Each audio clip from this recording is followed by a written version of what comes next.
ইতিমধ্যেই নির্বাচনে নির্ঘণ্ট প্রকাশ হয়ে গিয়েছে, একেবারে তৃণমূলের প্রার্থী তালিকা সহ অন্যান্য দলের প্রার্থী তালিকা প্রকাশ হয়ে গিয়েছে। দিকে দিকে নজরে পড়ছে প্রার্থীদের দেওয়াল লিখন এবং পাশাপাশি প্রচারও। সেরকমই সাত সকালে তৃণমূল প্রার্থী বেলেঘাটায় প্রচারে কুণাল ঘোষ, প্রচারের পাশাপাশি দেওয়াল লিখনেও অংশ নেন কুণাল ঘোষ। সরাসরি আমাদের সঙ্গে রয়েছেন প্রতিনিধি রাজা সাহা। রাজা, বেলেঘাটায় কুণাল ঘোষ একেবারে প্রচারমুখী এবং প্রচারে সেখানে দেওয়াল লিখনেও অংশ নেন তিনি।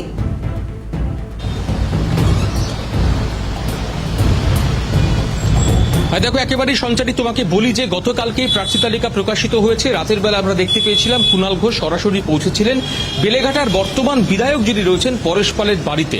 পরেশ পালকে প্রণাম করেছেন এবং পরেশ পালকে সরাসরি প্রস্তাব দিয়েছেন যে আপনাকে কিন্তু আমার প্রচারে থাকতে হবে। অশীতিপর বৃদ্ধ পরেশ পাল তিনি কিন্তু স্পষ্ট করে কুণাল ঘোষকে আশ্বস্ত করে বলেছেন তিনিও নামবেন রাস্তায়। তার কারণ 2011, 16, 21 টানা 3 বারের বিধায়ক ছিলেন পরেশ পাল। তিনি উন্নয়ন করেছেন এই বেলেঘাটা বিধানসভায়। তৃণমূল নেত্রী মমতা বন্দ্যোপাধ্যায় তিনি আস্থা রেখেছেন কুণাল ঘোষ। তিনি আজকে প্রচারের প্রথম দিন 28 নম্বর ওয়ার্ডে দেওয়াল লিখন করে স্পষ্ট করে বললেন প্রার্থী একজনই, তিনি মমতা বন্দ্যোপাধ্যায়। আর বিরোধীদের উদ্দেশ্যে কটাক্ষ ছুড়ে কুণাল ঘোষ তিনি বলেছেন যে তাকে যেরকম ভাবে ট্রোল করবার করতেই পারেন, ক্ষমতা থাকলে বেলেঘাটায় এসে লড়ে দেখার। তার কারণ কুণাল ঘোষ বলছে যে তার বিরুদ্ধে যে প্রচার চলে, অর্থাৎ তাকে প্রিজন ভ্যান নিয়ে আক্রমণ করা হয়। আমরা গতকালকেও দেখতে পেয়েছি যে শতরূপ ঘোষ তিনি প্রিজন ভ্যান, সে একটি ছবি দিয়ে বলেছেন যে বেলেঘাটা তৃণমূল প্রার্থীর প্রচারের গাড়ি এটি। কুণাল ঘোষ স্পষ্ট করে বলেছেন যে তিনি কি করেছেন না করেছেন সেটা আদালতে স্পষ্ট হয়েছে। তিনি যে নির্দোষ, জ্ঞানত কিছু করেননি সেটা আদালতে স্পষ্ট হয়েছে। তাই তিনি আবার জনতার মাঝে লড়াইয়ের মাঝখানে এসছেন, লড়াই করতে এসছেন জনতার আদালতে। আর যারা নাকি 3 বার কসবা বিধানসভা কেন্দ্র থেকে পরাজিত হয়েছে তারা এবার ভোট ময়দান থেকে পালিয়ে গিয়েছে। অর্থাৎ সব মিলিয়ে তোমাকে বলি যে আজ সকাল থেকেই কুণাল ঘোষ তিনি একেবারে রণংদেহী মেজাজে রাস্তায় নেমে গিয়েছেন, মানুষের সঙ্গে কথা বলছেন, জনসংযোগ করছেন, প্রত্যেকের কাছে গিয়ে ভোট চাইছেন। তিনি স্পষ্ট করে বলছেন যে জয়ের জন্য তিনি 100% আশাবাদী। আর ময়দানে গণতান্ত্রিক লড়াইতে বিরোধীরা থাকবেই, তাই বিরোধীদেরকেও স্বাগত জানিয়েছেন তৃণমূল প্রার্থী কুণাল ঘোষ। একেবারেই রাজা, অনেক ধন্যবাদ তোমাকে। আমাদের সঙ্গে সরাসরি ছিলেন প্রতিনিধি রাজা সাহা এবং আমরা দেখছিলাম যে কুণাল ঘোষ তিনি একেবারে প্রচারে ব্যস্ত, দেওয়াল লিখনে ব্যস্ত এবং একেবারে প্রচারমুখী তৃণমূলের এই সমস্ত প্রার্থীরা। কিন্তু প্রার্থী ঘোষণা হওয়ার পর এবং রীতিমতো প্রচারে নেমে কি বললেন কুণাল ঘোষ, শুনুন।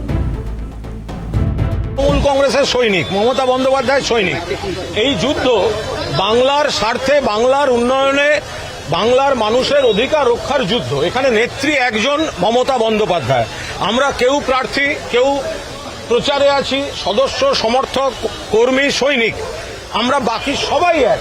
আমাদের মূল লক্ষ্য পাহাড় থেকে সাগর, জঙ্গল থেকে শুরু করে গোটা বাংলা, গ্রাম শহর, মমতা বন্দ্যোপাধ্যায়ের নেতৃত্বে চতুর্থ মা মাটি মানুষের সরকার বাংলায় আবার প্রতিষ্ঠিত করা। ফলে কেউ আমরা হয়তো প্রার্থীর ভূমিকায় আছি, কেউ হয়তো কর্মী, সমর্থক। যারা প্রার্থী তারাও কর্মী, তারাও সমর্থক, তারা আলাদা কেউ নয়, নেত্রী একজন, মমতা বন্দ্যোপাধ্যায়।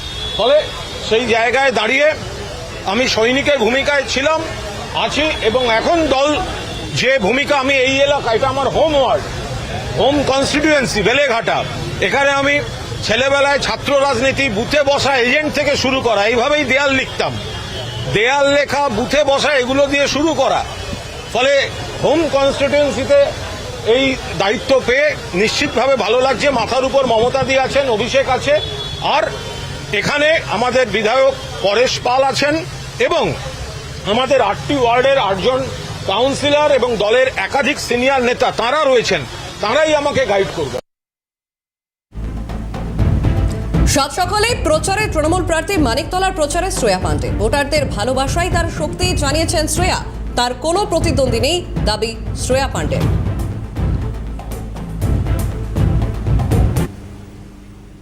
সাধন কন্যা শ্রেয়া পান্ডে, একেবারে প্রচারমুখী শ্রেয়া। মানিকতলার প্রচারে শ্রেয়া পান্ডে। তৃণমূলের প্রার্থী ঘোষণা হওয়ার পর মানিকতলার প্রার্থী হয়েছে শ্রেয়া পান্ডে।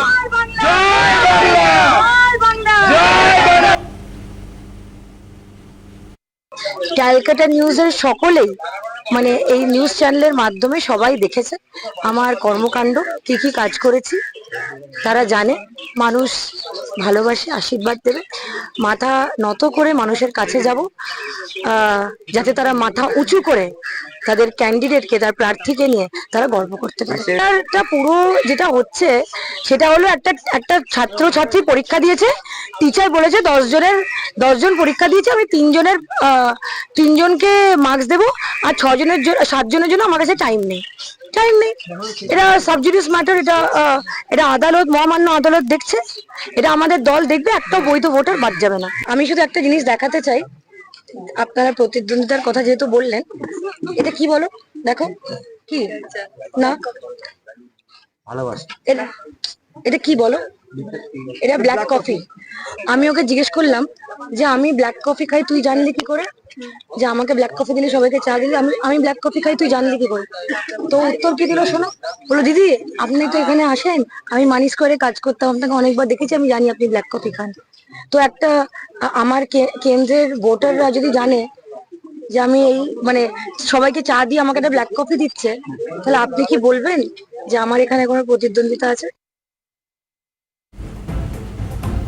সকাল সকাল একেবারে প্রচারে তৃণমূল প্রার্থী শ্যামপুকুরে শশী পাঁজা এবং প্রচারে বিজেপির বিরুদ্ধে ধ্বংসাত্মক রাজনীতির অভিযোগ তুললেন শশী পাঁজা।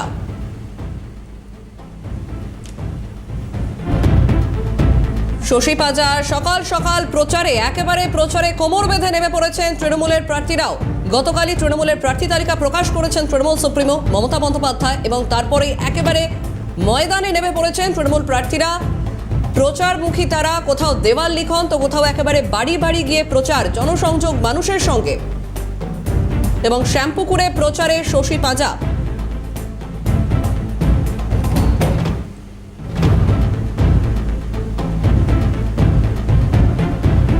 আপনারা দেখছেন মন্দিরে পুজো দিচ্ছেন শশী পাঁজা এবং সেখানে মানুষের সঙ্গে কথাও বলছেন। এবং গতকালও আমরা যে ছবি দেখেছিলাম, একেবারে দেওয়াল লিখনেও ছিলেন শশী পাঁজা। কি জানালেন তিনি, শুনবো। হামলার পর থেকে একবারে মাঠে ময়দানে প্রচার, কবে নাম ঘোষণা হয়েছে, যুদ্ধ সংগ্রাম রয়েছে বাইরে, এবং আমরা মানুষের কাছে পৌঁছবো, সারা বছরই থাকি যদি বা। আর রইল এই দরজা, এই জানলা, এই বাড়ি, ক্ষত, এবং আমার পৌর প্রতিনিধিরা রয়েছেন, তারা প্রত্যেকেই সাক্ষী এবং সমর্থকরা রয়েছে। এই বাড়িটা দেখুন, আর গিরিশপাক অঞ্চল, ওই গিরিশপাকে দাঁড়িয়ে আমার সমর্থকরা যারা পৌঁছতে পারেননি, তারা বলছে যে এত পাথর পড়ছিল যে আমরা দূর থেকে আপনার বাড়ি দেখতে পাচ্ছিলাম। এটা করেছে বিজেপি গুন্ডামি দিয়ে, প্রধানমন্ত্রী র্যালি দিনে গুন্ডামি করলেন। এর আগেও আমাদের দলের পক্ষ থেকেও বলা হয়েছিল যে অমিত শাহ যখন র্যালি করলেন তখন ঈশ্বরচন্দ্র বিদ্যাসাগর মূর্তিটা ভাঙলেন। মানে ধ্বংসাত্মক রাজনীতি, কোনো তো প্রয়োজন ছিল না। আমার বাড়ি তো আর তোমাদের র্যালির জন্য আমাকে অন্যত্র যেতে হবে তা তো নয়। দীর্ঘদিন অজিত কুমার পাঁজা এই বাড়িতেই ছিলেনও, এবং আমরাও এখানে থাকি। ফলে বাড়িটা তো বিজেপির এই গুন্ডামির জন্য আমি অন্যত্র কোথাও যাব সেই প্রত্যাশা যেন না রাখে। আর এই গুন্ডামি করে অনেকগুলো বহিরাগত বাইরে থেকেও বাস এসছে, এবং বাসের মধ্যে ওদের ওই রকমই রাজনীতি। এই যে অন্যান্য বিজেপি শাসিত রাজ্যগুলোতে এত ভায়োলেন্স হয় কেন, ওরা এটাতেই অভ্যস্ত যে ইট, মানে মুখে কোনো কথা নয়, ইট পাটকেল লাঠি সোটা নিয়ে আর বোতল নিয়ে রেডি।